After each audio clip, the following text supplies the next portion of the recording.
Buenas noches, estudiantes. Well, we're going to look at the past tenses again tonight. Remember, there are two in Spanish, the imperfect and the preterite.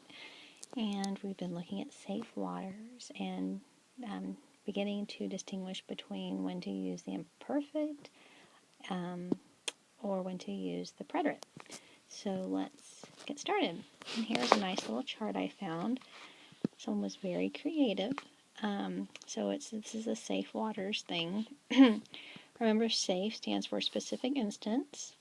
And I was thinking that a specific instance is kind of like when you say, on Thursday, I went swimming. Or Wednesday, the doctor gave me some medicine. It's a very specific instance, like it happened once and it was over. Okay?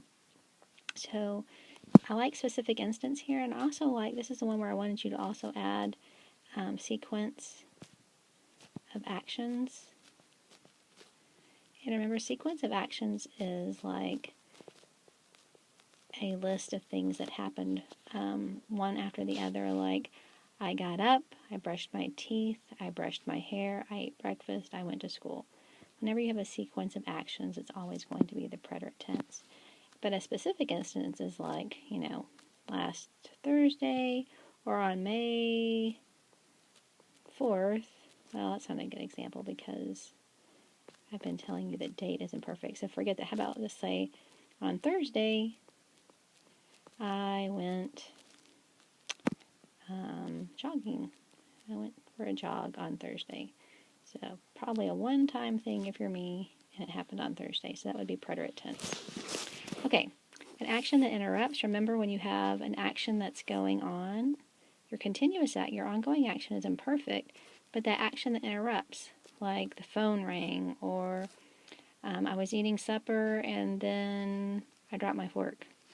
The drop my fork would be preterite. Whenever you're focusing on the beginning or the end of an action, it's always preterite. Keywords would be words like to begin or to end. And whenever you're talking about a specific enclosed period of time, like for 7 years, for 3 weeks, something happened, the action is always going to be preterite when you're specifying a specific amount of time. Specifying specific. That's hard to say. Okay, now let's kind of look down here at waters. And remember, waters is the imperfect. Okay, it's written really pretty right here. Okay, so look over here. Waters is always for weather, age, time, emotion, repetition, or setting or description in the past. Okay, those are pretty straightforward, so I think you're okay with that. Just don't forget setting. Another S would be simultaneous actions, like I was singing while I was dancing. Okay, simultaneous actions are always imperfect. Okay, so that's just a good little recap on that. And here I thought I liked this little chart because they kind of restate everything without using safe waters, but it still applies to both sides. So just read through these and see if this helps you just get a firmer grasp on when to use preterite and when to use the imperfect. And I think, and again, here's another one. I just love these. Okay, but I just know that different charts speak to different people. Okay, now, don't forget, it's important to choose between the preterite and the imperfect, but then you have to remember how to form the preterite and the imperfect. So I picked just a blad, which is just a normal regular verb. It's not irregular. It has its normal AR endings for the preterite and the imperfect. So we can't forget what these look like. Remember, the yo is hable, the to form is hablaste, hablo with an accent mark, hablamos, and hablaron. That's the preterite tense. Then for the imperfect, remember it's caveman talk, aba, abas, aba, abamos, accent on that A, and aban. Okay, I'm noticing that some of you still do not have these endings down, and it's really going to start getting tricky not having them memorized, so really try to do that.